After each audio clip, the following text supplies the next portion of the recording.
Nephew, der er en aarhusiansk rockgruppe, er lige nu på Hjertestarter Arena-tur med deres seneste album. Og koncerten byder blandt andet på numre som Hjertestarter og Søndagsbange.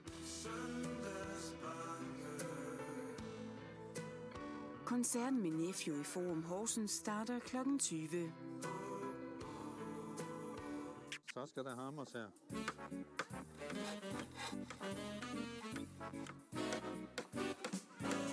Det gælder om at lægge alle kræfter i, Rigtig godt.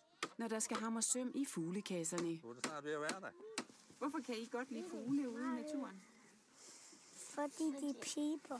Danmarks Naturfredningsforening inviterer lørdag børn og voksne til en aktiv dag i naturen i Hammel, når der skal bygges fuglekasser til havens fugle. Det er en god idé at bygge fuglekasserne allerede om efteråret og sætte dem op, så fuglene kan vende sig til kasserne i løbet af vinteren. Efteråret er kommet, og det betyder, at det er blevet tid til at sætte fuglekasserne op. Hvorfor?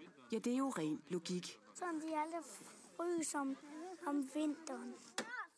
For de har ikke tøj ligesom os. Fjerne kan blæse af. De kan jo blæse af. Så er det vigtigt at lave fuglekasser. Ja. Og det kan også fryse på næbet.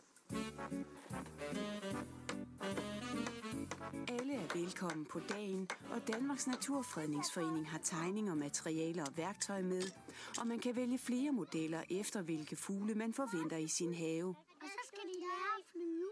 Så skal de lære at flyve. Og ifølge Danmarks Naturfredningsforening er fuglekasserne livsnødvendige for fuglene. Det betyder rigtig meget, for der er mange fugle, som er hulroende, som egentlig yngler i huletræer, men vi har ikke så mange huletræer mere.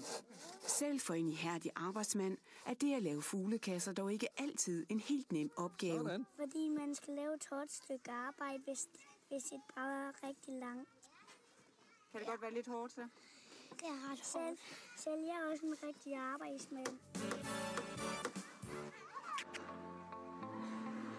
Søndag kan man